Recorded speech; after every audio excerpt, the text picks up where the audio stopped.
আসসালামু আলাইকুম। সবাই কেমন আছেন? আশা করি সবাই ভালো আছেন।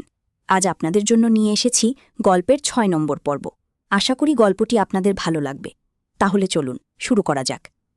তিনি এটা একদম আশা করেনি। এই রিপোর্টগুলো তো জ্বালিয়ে দেওয়ার কথা ছিল রাইসার।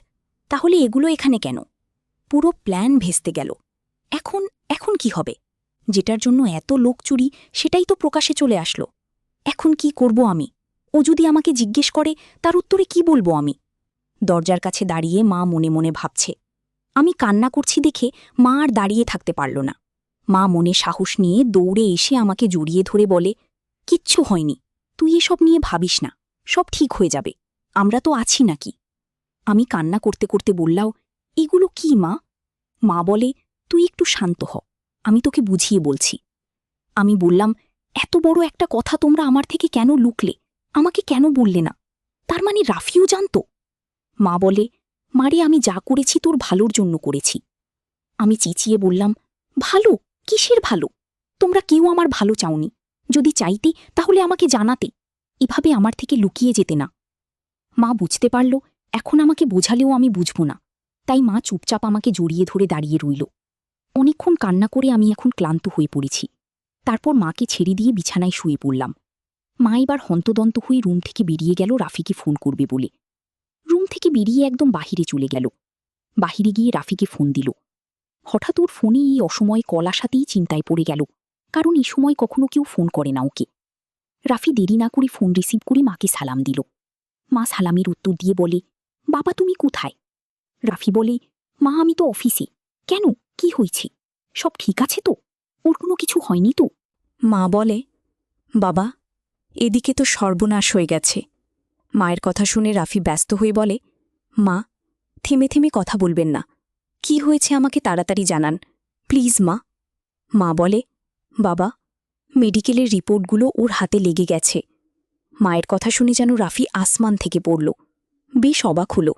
মেডিকেলের রিপোর্ট পেয়ে গেছে মানে? মেডিকেলের রিপোর্ট তো থাকার কথা না, সেগুলো তো পুড়িয়ে দেওয়ার কথা। রাইসা দায়িত্ব নিয়েছিল পোড়ানোর, তাহলে এইগুলো এখনও আছে কি করে? তার মানে কি রাইসা সেগুলো পোড়ায়নি? রাফি ব্যস্ত হয়ে বলে, কিন্তু মা এগুলো তো থাকার কথা না, রাইসা তো বলেছে সে পুড়িয়ে দেবে, তাহলে এলো কোত্থেকে? মা রাগী কণ্ঠে বলে, ওই মেয়েটা আমার হাড় মাংস জ্বালিয়ে খেল। কোনো একটা কাজ যদি ঠিকমতো করত। আমার মনে হয় কি বাবা, বাবা জানো ও রিপোর্টগুলো পোড়ায়নি, একটা দুটো না, প্রথম থেকে শেষ পর্যন্ত যতগুলো রিপোর্ট সবগুলো জমিয়ে রেখেছে। রাফি অবাক হয়ে বলে, কি বলছেন মা, রাইসা এত কাঁচা কাজ কিভাবে করল?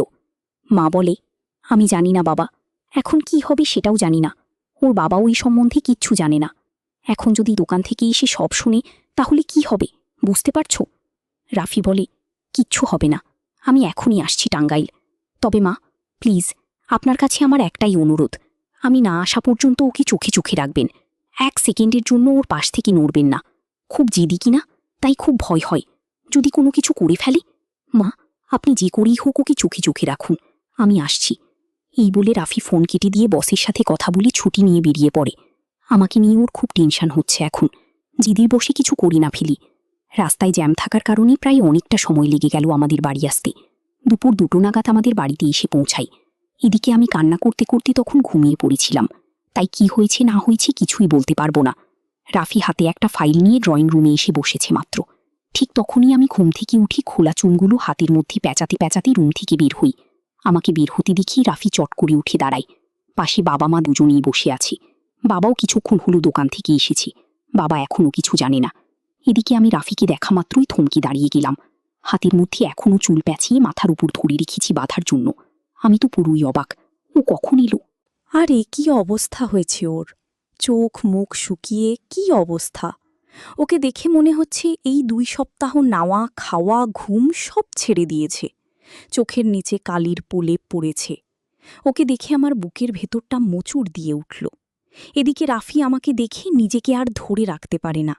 সামনে যে শ্বশুর শাশুড়ি বসে আছে সেটাও যেন ভুলে গেছে। হঠাৎ সে মা বাবার সামনে ফাইলটা ফেলে দিয়ে ছুটে এসে আমার হাত ধরে রুমের ভেতর নিয়ে গিয়ে দরজা লাগিয়ে দিল। মা বাবা শুধু বেকুবের মতো একে অপরের মুখ দেখে গেল, কিন্তু মুখে কিছু বলল না। মা ঠিক বুঝতে পেরেছে, তাই উঠে দাঁড়িয়ে বাবাকে বলে, ওঠো, রুমে চলো। এই বলে বাবাকে নিয়ে রুমে চলে গেল। এদিকে রাফি আমাকে নিয়ে রুমের ভেতর ঢুকিয়ে আমার হাত ধরি এক টান দিয়ে বুকের সাথে জড়িয়ে ধরে। এত শক্ত করে জড়িয়ে ধরেছে যে এখনই ওর শরীরের সাথে আমাকে মিশিয়ে ফেলবে। পাগলের মতো করতে লাগলো রাফি। আমাকে জড়িয়ে ধরি ফুঁপিয়ে ফুঁপিয়ে কান্না করছি ছোট বাচ্চার মতো। আমি তো আচমকা ওর এমন কাণ্ড দেখে কিছুই বুঝতে পারছি না, আর নিজেকেও ধরে রাখতে পারছি না। ওকে ছাড়া যে এই কয়টা দিন আমি কি কষ্টে কাটিয়েছি একমাত্র আমি ছাড়া আল্লাহ জানে। ভুলে গেলাম আমি সবকিছু, কিছু মুহূর্তের জন্য। আমি ওকে শক্ত করে জড়িয়ে ধরলাম।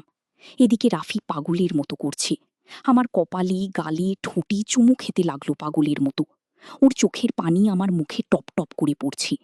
কপালে গভীর চুমু দিয়ে আমার চোখে চোখ রেখে দুই গালে হাত বুলিয়ে নাকের ডগায় চুমু খেয়ে আমার ঠোঁটে ঠোঁট ডুবিয়ে দিল। এমনভাবে ঠোঁট জোড়া আঁকড়ে ধরল মনে হচ্ছে কতকালের তৃষ্ণার্ত। বেশ কিছুক্ষণ পর ঠোঁট ছেড়ে দিয়ে আমাকে শক্ত করে বুকের সাথে জড়িয়ে ধরল। কান্না করছে সে। আমি কখনো ওর চোখে পানি দেখিনি, আজ ওর চোখে আমার জন্য পানি দেখে চিন্তায় পড়ে গেলাম আমি।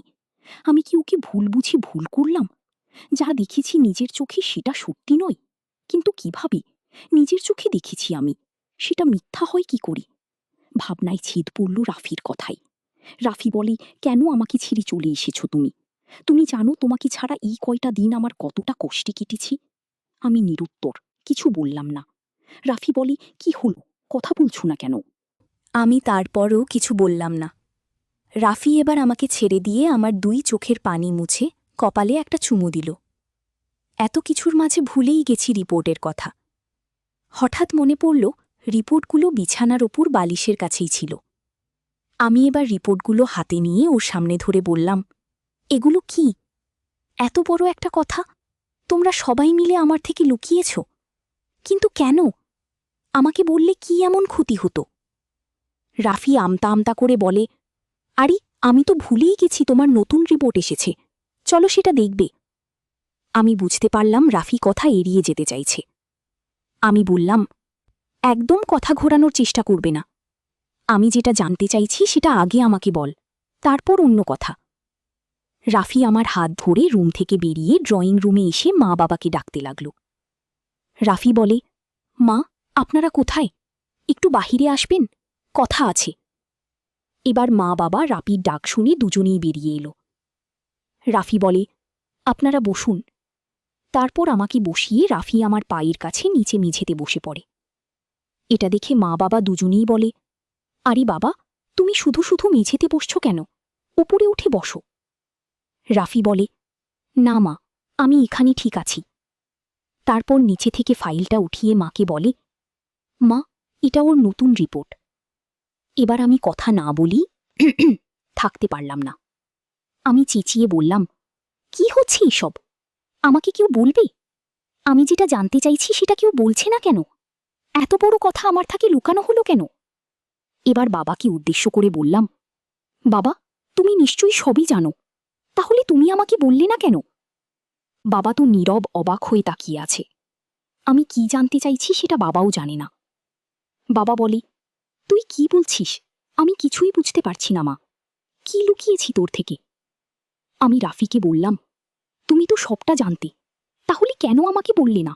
রাফি বলে, আসলে মানে হয়েছিল কি, ওকে আমতা আমতা করতে দেখে মা বলে, বাবা, আর লুকিয়ে লাভ নেই, এবার বলে দেওয়াটাই উচিত হবে। রাফি বলে, কিন্তু? মা বলে, কোনো কিন্তু নয়, শুরু থেকে বলছি। এই বলে মা বলতে শুরু করল, আমাকে যখন পারুর বাবা বিয়ে করে নিয়ে আসে তখন পারু সবেমাত্র 6 বছরের একটা মেয়ে।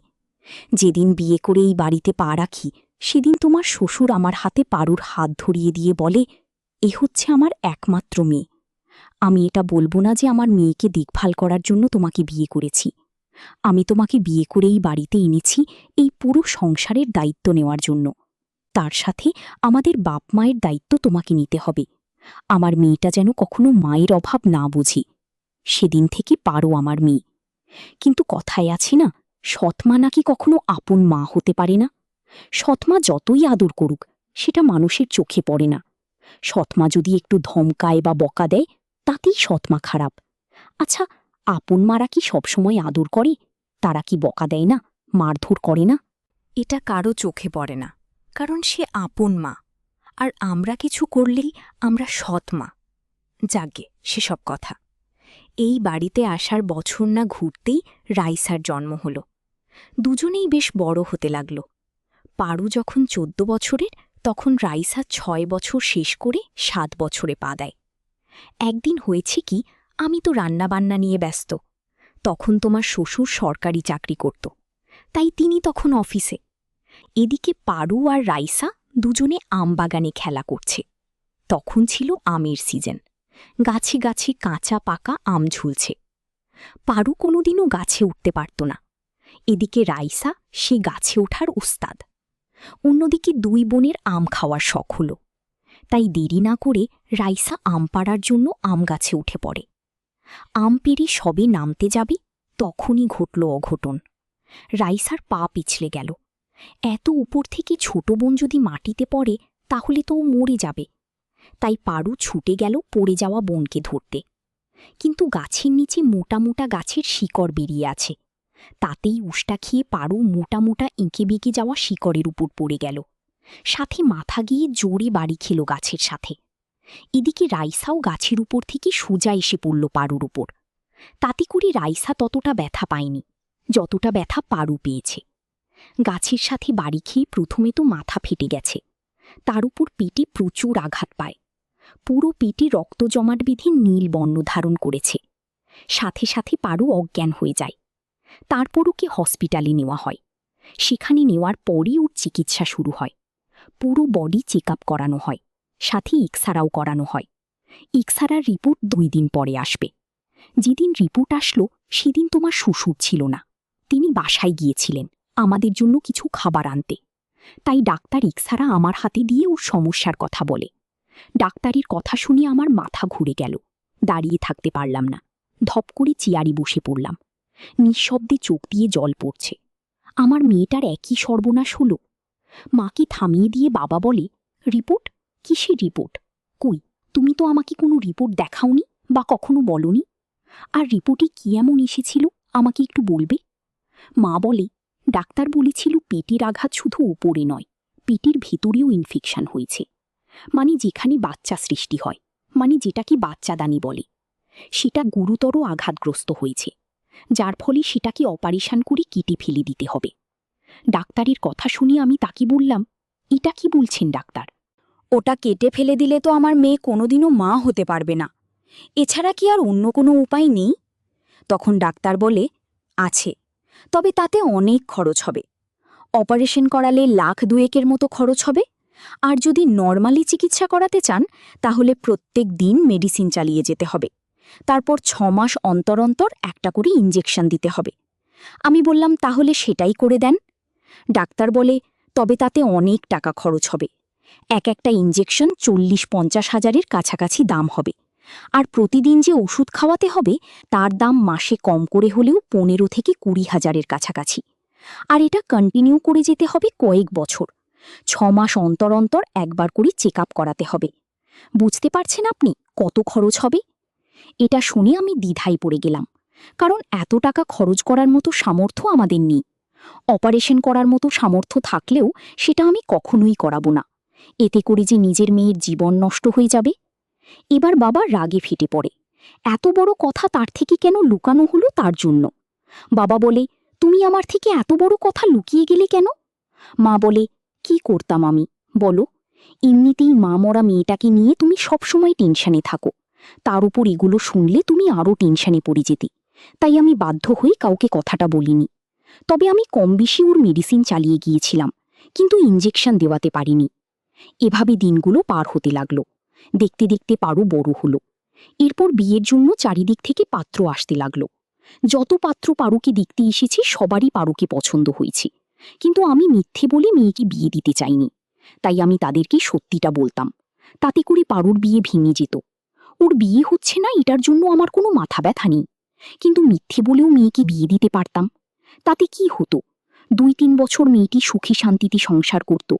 যখন জানতে পারত মেয়েটি মা হতে পারবে না, তার চিকিৎসা করালে অনেক অনেক টাকা খরচ হবে, তখন কি তারা আমার মেয়েকে রাখত? আরও নানান অপমান সহ করতে হতো মেয়েটিকে। লোকে বলতো বাচ্চা হবে না দেখে জামাই ছেড়ে দিয়েছে, বাঞ্ঝা মেয়ে মানুষ। আরও নানান কথা শুনতে হতো, যেটা আমি মা হয়ে কখনো সহ করতে পারতাম না। এরপর ভাগ্যক্রমে জামাই এলো মেয়েকে দেখতে। মাকে থামিয়ে দিয়ে রাফি বলে, মা, বাকিটা আমি বলছি। এবার রাফি বলতে শুরু করল, আপনারা তো জানেন আমার মা বাবা কেউ নেই, অনেক আগেই তারা মারা গেছে। মামার বাসা থেকে পড়াশুনো করে বড় হয়েছি। পড়াশোনা শেষ করে ভালো একটা চাকরি পেলাম। তারপর থেকে আলাদা থাকতে শুরু করলাম। প্রথমে একটা মেজ বাড়িতে উঠি, কিন্তু সেখানে মানুষের ভিড়ভাট্টা আর চেঁচামেচিতে টিকে থাকা দায় হয়ে গেছে। ভালো চাকরি, ভালো বেতন পাই, তাই ভালো দেখে নিজের জন্য একটা ফ্ল্যাট ভাড়া নিলাম। ফ্ল্যাট ভাড়া নেওয়ার পর আসল বিপত্তি হলো। একে তো রান্নাবান্না করতে জানি না, দ্বিতীয়ত ঘরদুয়ার গোছানো, পরিষ্কার করা এগুলো তো আমার ধারায় একদমই হবে না, কারণ কোনোদিন কিছু করিনি যে। আর কোনো কাজের মেয়েও পাওয়া যাচ্ছে না, কারণ আমি ব্যাচেলার বলে। যাই হোক, একদিন এই নিয়ে অফিসে আমার এক বন্ধুর সাথে আলোচনা করলাম। সব কথা শুনে সে বলে, এ তো খুব ঝামেলার বিষয় ভাই, এর থেকে বাঁচার একটাই উপায় আছে। আমি বললাম, কি? বন্ধু বলে, তুই বিয়ে করে নে, তাহলে সব সমস্যার সমাধান হয়ে যাবে। আমি বললাম, তুই পাগল হলি? বিয়ে বললেই হলো, মেয়ে কোথায় পাবো? বন্ধু বলে, আরে বিয়ে করতে চাইলে মেয়ের অভাব আছে নাকি? তবে বন্ধু, তুই যদি বিয়ে করিস তাহলে গ্রামের মেয়েকে বিয়ে করবি, কারণ গ্রামের মেয়ে সংসারী হয়, সংসারের যাবতীয় কাজের সাথে স্বামীকে আগলে রাখতেও জানি। শহরের মেয়ে বিয়ে করলে একদম ঠকে যাবি। আমি বললাম, আরে এখন মেয়ে কোথায় পাব? সেটা তো বল, গ্রামের হোক বা শহরের হোক। তখন আমার বন্ধু আমাকে একজনের কাছে নিয়ে যায়। সে আমাকে এই গ্রামের তার বন্ধুর ঠিকানা দেয়। সেই অনুযায়ী আমি এখানে আসি। আমার সাথে যখন আমার গার্জিয়ান বলতে কেউ নেই, তখন আমাকে একাই আসতে হয় মেয়ে দেখতে। সন্ধ্যার দিকে মেয়ে দেখতে যেতে বলেছে। উনি আমাকে আপনাদের বাড়ির ঠিকানা ভালো করে বুঝিয়ে দিয়েছেন, যার ফলে আমি বিকেলের দিকে একাই বেরিয়ে পড়ি আপনাদের বাড়ির উদ্দেশ্যে। ভাগ্যক্রমে ওর সাথে আমার রাস্তায় দেখা হয়ে যায়।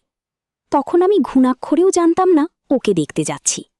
তবে রাস্তায় দেখা হয়েছে বলতে ঠিক রাস্তায় নয়, রাস্তার পাশে যে মাঠ আছে সেখানেও বাচ্চাদের সাথে খেলছিল, সাথে আরও কয়েকটা বান্ধবীকে নিয়ে।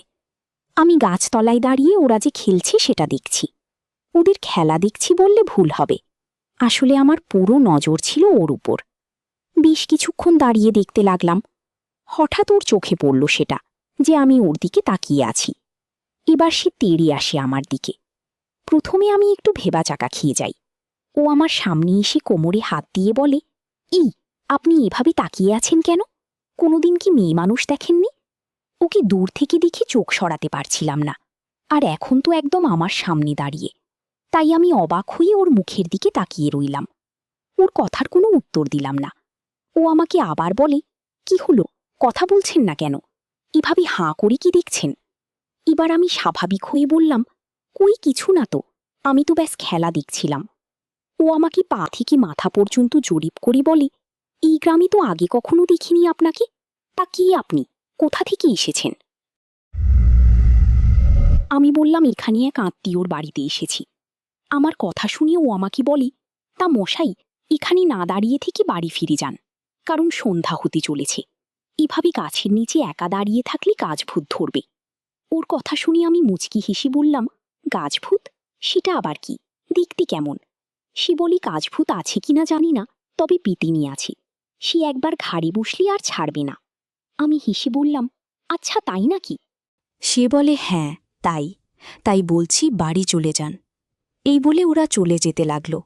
আমিও দাঁড়িয়ে না থেকে ওদের পিছু নিলাম, কারণ আমাকেও তো সেদিকে যেতে হবে। ওরা চলতে চলতে একে অপরের সাথে কথা বলছে। ওদের মধ্য থেকে ছোট্ট একটা মেয়ে বলে, পারু আপু, লোকটাকে কি ভয় দেখালে না উল্লু বানালে, কোনটা? পারু মুচকি হেসে বলে, দুটোটাই বানিয়েছি। মেয়েটি আবার বলে, আজ না তোমাকে শহর থেকে কি দেখতে আসবে? পারু বলে, হ্যাঁ শুনেছি তো, কোনো গাধা নাকি আমাকে দেখতে আসবে। তাদের মধ্য থেকে একজন বলে উঠে, তুমি শহরের লোকটাকে গাধা বলছো কেন? পারু বলে, গাধা নয় তো কি, শহরে কি মেয়ের অভাব পড়েছে যে গ্রামের মেয়ে বিয়ে করতে আসছে? ওর কথাগুলো শুনে মনে মনে হাসলাম। ও নিজেও জানে না যে আমি ওকে দেখতে আসছি, এমনকি আমিও জানতাম না। ওর কথা শুনে জানতে পারলাম আমি ওকে দেখতে এসেছি। ওর সরলতা দেখে আমার ওকে মনে ধরে যায়। তারপর একসময় আপনাদের বাড়িতে আসলাম, ওকে দেখলাম, কিন্তু ও আমাকে দেখে চমকে ওঠে। ও বুঝতেও পারেনি আমি সে, তাই লজ্জায় মাথা নিচু করেছিল। আমি যখন আপনাদেরকে বললাম যে মেয়ে আমার পছন্দ হয়েছে, আমি ওকেই বিয়ে করতে চাই, তখন মা আমাকে আড়ালে নিয়ে গিয়ে ওর ব্যাপারে সব কথা বলে। সব শুনে আমি মার কাছে রিপোর্ট চাইলাম। মা আমাকে নির্দ্বিধায় রিপোর্ট এনে হাতে দিল। রিপোর্টগুলো উল্টিয়ে পাল্টিয়ে আমি দেখে আবার মায়ের হাতে ফিরিয়ে দিয়ে বললাম, আপনি চিন্তা করবেন না, আমি ওকেই বিয়ে করব, আর ওর সব কিছুর দায়িত্ব আমার। ওকে দেখতে এসে কথাবার্তা বলতে বলতে রাত হয়ে যায়, প্রায় রাত 9টা বাজে। এবার আমি আসতে চাইলে মা আর আপনি আমাকে আসতে দেননি। এত রাতে ঢাকায় ফেরা ঠিক হবে না, এই বলে আপনারা আমাকে জোর করে রেখে দিলেন। আমার জন্য খাওয়া দাওয়ার ব্যবস্থা করলেন। রাতের খাওয়া দাওয়া শেষ করে আমাকে আমার রুম দেখিয়ে দিলেন। আমি রুমে গিয়ে জানালা খুলে জানালার পাশে বসলাম। বাহিরে অন্ধকারে ঝিঝি পোকা উঠছে। অন্ধকারের মাঝে তা দেখতেও ভালো লাগছে। আমি জানতাম না যে এই দিকটাই আপনাদের কলপার। কিছুক্ষণ পর পারু প্লেট ধুতে কলপারে আসে, সাথে করে একটা হারিকেন নিয়ে আসে। তার আলোতে ওর মুখটা আরও মায়াবী লাগছে। এই বলে অতীতে ডুব দিল রাফি। আমি যখন কলপারে প্লেট ধুতে যাই, তখন রাফি আমাকে দেখে। আমি জানতাম না রাফি আমাকে দেখছে। আমি কোমরে ওড়না বেঁধে প্লেট ধোয়ায় মন দিলাম। বাহিরে তখন খুব বাতাস বইছে, তাতে করে আমার মাথার ছোট ছোট চুলগুলো উড়ে চোখে মুখে এসে পড়ছে, যার ফলে আমার প্লেট ধুতে সমস্যা হচ্ছে। এটা দেখে রাফি বেরিয়ে এসে আমার পিছনে দাঁড়িয়ে আছে। এমনভাবে এসেছে আমি বুঝতেই পারিনি। রাফি পিছনে এসে দাঁড়ানোর কারণে বাতাস তেমন একটা গায়ে লাগছে না, তাতে করে আমার চুল ওড়া বন্ধ হয়ে গেল। ভাবলাম হাওয়ার তেজ কমেছে, তাই আর চুল উঠছে না। প্লেট ধোয়া শেষ করে উঠে দাঁড়িয়ে কোমরের ওড়না খুলতে যাব, তখনই আমি রাফিকে দেখে এমন একটা কাণ্ড ঘটালাম, যা দেখে রাফিও বিহবল হয়ে পড়ল। সেও বুঝতে পারেনি এমন কিছু হবে। এসেছিল কি করতে আর হয়ে গেল কি। সে এবার পাথরের মুক্তি হয়ে দাঁড়িয়ে আছে। এরপর যা হলো, আজকের গল্প এখানেই সমাপ্ত। গল্পের বাকি অংশ পেয়ে যাবেন আগামী পর্বে। আশা করি গল্পটি আপনাদের ভালো লাগবে। যদি ভালো লাগে তাহলে লাইক, কমেন্ট এবং সাবস্ক্রাইব করে আমাদের পাশে থাকবেন। পাশে থাকা বেল আইকন প্রেস করে দেবেন, তাহলে আমাদের নিত্য নতুন ভিডিও আপনাদের কাছে পৌঁছে যাবে। আল্লাহ হাফিজ।